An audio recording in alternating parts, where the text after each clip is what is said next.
Hey everybody, this is the second video of the install of an Android stereo into my daughter's 2008 Accord. Now I'll put a link to the first video in the description below, and that's actually where I installed the head. This is for the installation of the rear backup camera. And to bring you up to speed, we have two Honda Accords, and I was actually provided a unit in exchange for a detailed installation video, and I have since bought a second one for our daughter's 2012 coupe, so I'll be installing that one shortly. But if you, at the end of the first video, I basically had the head installed, and then I had the video cable sitting in the center console ready to be routed to the rear of the car. So before I did that, I did a test to make sure I had things wired correctly. I strongly suggest you do this at that point in time instead of routing it clear to the back of the car and then trying to test it, because if it doesn't work, then you won't know if you have something wrong with your front install or your back install. Now, I did not film that, but I will tell you quickly what I did. So basically, with the rear backup camera, you get the camera with the associated cable. Now, I did buy a license plate frame bracket, and I'm glad I did. That worked very nicely on the first install. I'll leave a link to this particular one below. And then you get the power cable. And what you're going to want to do is plug the power cable in to the red connector. And then, of course, you have the long video cable. Now, at this point in time, the other end should be connected to the rear of the Android stereo. And you'll plug this one in here. And then what you're going to do is you're going to need a partner for this. You're going to take, these are the two wires on the back of the power cable. This is the camera power, and this is ground. And this cable here is the cable that gets routed all the way back up to the front of the unit. And when 12 volts is applied to it, it tells the Android head to, that you're in reverse, because in the install, this gets connected to your reverse lights. So to do the test, just take these two, the camera power and the video cable power, twist them together real quickly, then pop the hood. And what you're going to want to do then is connect this to the negative terminal and this to the positive terminal of the battery. And if you have things connected correctly, you will then see the reverse lines come on the screen, and of course the video image of wherever this camera is pointing under your hood. I'm glad I did that, because when I did it first, I had it connected wrong. I actually had plugged the yellow cable into the wrong video port on the back of the Android head. So popped it out real quick, swapped it, and put it back through, and then everything worked fine. We did see the lines, meaning, this wire was seeing 12 volts to the back, but we didn't see the video input, so the camera wasn't turning on. So anyhow, I would strongly suggest doing that before you route it to the back of the car. So, and one other thing, when I did that, I also did connect an FM antenna to the stereo, and I'm glad I did that. The kids can now see, who the artist is, what song's playing, and that type of stuff, and some other features. And at the end of this video, I'll show you how I did that. It was very simple, so I would highly suggest doing it. Okay, this is the second video to finish up the Android stereo install into my daughter's 2008 Accord. Now, I will link the first video, but as you recall, if you watched it, I am running the video cable from the center console under the driver's seat into the back of the car. So the first thing I did was I took a very stiff wire, I put a little loop on it. My wife helped me. She ran it up underneath here and into the center console. I pulled it through, and then I put electrical tape around the video connector and slowly pulled it through. So that's where I'm at now. The next step is I'm going to pop off this trim piece that just comes off with the trim tool, and I'm going to run the cord underneath the carpet, and then I'm going to start running it along the side here into the trunk. So here's where I'm at now. I'm sorry I don't have a cameraman today, but yeah, basically I stuck my hand under here, and there's actually a seam. There's a hole here where you can then just push it through with your hand, and then there's a fold within the carpet, at least in our car, that you can run it along the edge. This just popped off. I didn't even need the trim tool. I just pulled on it. It won't come all the way out because it's attached over there. But yes, you can see the cables coming through here. I'm just going to tuck it underneath this front piece of carpet, and then I'll be able to get it up underneath it here and continue on to the back. Okay, I ran it under this fold of the carpet, and I did choose to put a few zip ties on it to hold it in place. And then I've started actually tucking it underneath this next piece. So yeah, this is ready to be snapped down here. Okay, so I'm in the back seat on the way to the trunk. Now I did just lift that up, pop that up. Now to get past the seat, I'm actually going to take this seat bottom out. It's actually very easy. There's a clip here and a clip on the other side. Once I get it out, I'll show you how those work. And then there is a 10mm socket down in here. you need to take that out. Don't take the one out that connects these seat belts down, but there's a 10 mil, it's right here. Okay, so the seat cushion is out. As you can see, there's the seat belt, that's a 14 mil, and there was the 10 mil I took out. And as for these two clips, yeah, basically you just pull forward on them and they release. The easiest way I found to do that is to push down a little on the seat, just very gently.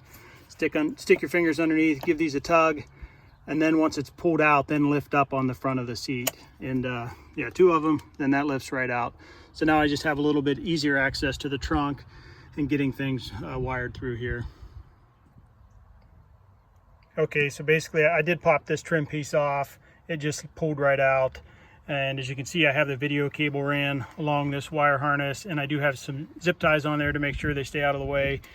And then you can actually just lift this up, and I'm going to run it behind here, and this will give me easy access to get back to the trunk, and I'm hoping I don't have to mess with pulling this felt off right here. Okay, so what I did, I'm going to use my little wire trick again. I pushed the wire through this side, and now I've taped the video connector over here. So basically I'm just going to pull it through. I couldn't get my fingers through there. So anyhow, I'm just going to pull that through, and then I'll be almost to the trunk. Okay, I'm on the home stretch here. So yeah, I'm through. Now I'm just going to tuck it underneath of here, and then I will be into the trunk. Okay, a quick shot from the trunk side. As you can see, that's where I just tucked it in. I'll be able to run it behind this felt and then onto the trunk to get it up to the camera. Okay, we're routed to the end point here. Now I know some Accords I think have fabric on top of the trunk, so you just pull those off with clips. Now this one doesn't. Yeah, some strategically placed zip ties to keep things from getting pinched, and I'm ready to install the backup camera. All right, so I thought I'd just head into the kitchen and show you how this goes together. And this is actually from the second unit I bought. I've already installed the first one, but I chose to buy a license plate frame bracket to mount the camera to. You know, that just avoids drilling any extra holes in the car. And then basically, you know, this gets fed through the trunk, and, you know, it comes with a power connector. So you plug that in here, and the video cable, you know, of course, one end's connected to the radio that gets fed through the car. That gets plugged into here. And then what you'll need to do is tie the red or orange wire that's on the video cable into the power cable. So separate these two wires. I just stuck a butter knife through there to separate them. And then you're going to have to splice this one into the red wire. I'm just going to use a T-type splice here. Once again, 1,000 ways to splice cables, but this came in, you know, worked fine for the one I've already installed. And then you're ready to go. And in the end, this will then get routed to your reverse light. And I'll show you how that works here when I'm out in the car.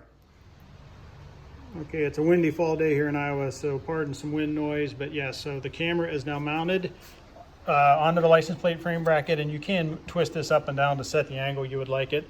And then you do have to get it routed into your trunk.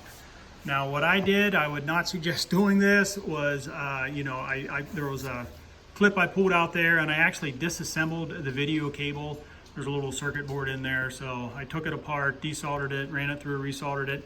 I would highly recommend not doing that. That took a lot of time and could have ended in disaster. I suggest just drilling a hole the size of the video cable right through here to run it through.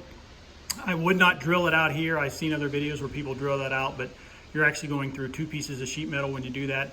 I would drill it here, then just touch it up with some rust preventative paint and put a grommet in there to not scar your cable. But yeah, once you're through, you know, I have it routed through here, and you can see it extended to here. So I have the camera cable connected to the video cable, and that is that orange wire that's routed clear to the front of the car. And that's where I have a T-type splice. And here is the power cable. And of course the power cable then gets connected to your reverse light. I have everything zip tied nicely. Now one thing, I didn't feel this cable was long enough, this wire. I'm sure it would be if you would just tie it into the wire bundle right here, but I actually went clear to the tail light, so I just spliced on a few pieces of wire to extend it. You know, red for power and green for ground. And then basically with the felt, there's you know, clips you have to pull off here. I don't know what your Accord looks like, but I had some of these. These just unscrew, but I did have a clip down there that I popped out with this tool, and then that will allow you to pull this felt back And also with this rear part, you just give that a tug, that pulls straight up. And this then gives you access to your tail light. So right here you can see I have 2 more T-splices. To pull your tail light out, I don't feel like doing it again, but basically it's right there. This is your reverse light. You just give it a slight counterclockwise twist and it pops out. And then I pulled the electrical tape back on it and I put the 2 splices in here. So once again, this is the power line. The blue line was power. And then you can see I have the green line with the black, so that's ground. And once again, when you shift your car into reverse, 12 volts gets applied to this line. You know, of course, it turns on your rear backup light, which then energizes the camera and tells you know, the Android head that you're in reverse. So anyhow, fairly simple. You know, I didn't film all that. That was a lot of messing around, but anyhow, it worked perfectly. So how about I go inside the car now? I'll talk a little bit about the radio, the FM antenna, and show you how the backup light works. All right, so I'm in the car and you can see it is nice to have the FM receiver working. As you can see, the name of the song and artists and such. And there's other features on here. I don't know what all this thing does, but it has like an equalizer. I believe if I hit here, you can set up different song types. You can set up custom equalization. So yeah, I would suggest just buying an inexpensive FM antenna. I'll put the link for the one I got below. But yeah, I mean, like if I hit search, you can actually see it's scanning, and I believe this antenna does a great job. It picks up all the local FM stations. So anyhow, yeah, the FM antenna is right there. I'll go over that real quick on how I connected it after I show you the reverse camera. So anyhow, like when I switch into reverse, there come the lines and there's the image. You can actually see our 2012 sitting behind us. So yeah, I think this is going to be great, you know, especially with the kids in the high school parking lot. I think it's just going to be wonderful for them. So let me show you how I connected that FM antenna. Okay, to connect the FM antenna, I actually started on this end. This is the antenna itself. It just has a sticky tape on the back side of it, so I stuck it to the windshield, and then the cable gets routed around this pillar. And it's very simple to install this. All you need to do is pull this weather stripping off, and then you can lift this up to get the cable behind there. And then this just get the trim tool, that pops right off, and then you can stick the wire through the middle here and run it behind your glove box. Now, if you've never taken your glove box out to change your air filter, it's really simple to do. All you do is push back on this right here, that unhooks that, and then squeeze these tabs and your glove box will drop down. And then I zip tied, there's a metal bar across the back here that I zip tied it through. And once I got it over here, I just had my daughter come out and she helped me reach through. And then of course I plugged the other end of the antenna into the rear of the radio. But yeah, it's working wonderfully. Very, very inexpensive and nice little upgrade. Hey, so thanks for bearing with me through those 2 videos. Hopefully I included enough detail to give you confidence if you try this install yourself. You know, I know there's a lot of Android heads out there, and I think they're all a little bit different, but this one in particular, I mean, it's working well. My daughter's very pleased with it. I haven't found one thing that doesn't work on it yet. So, you know, no aux cable, backup camera works, steering wheel controls still work, everything's working great. So yeah, I would highly recommend this unit. Now, when I do the 2012 install, if there is something different, I'll put some notes in the description below. I think it should be about exactly the same.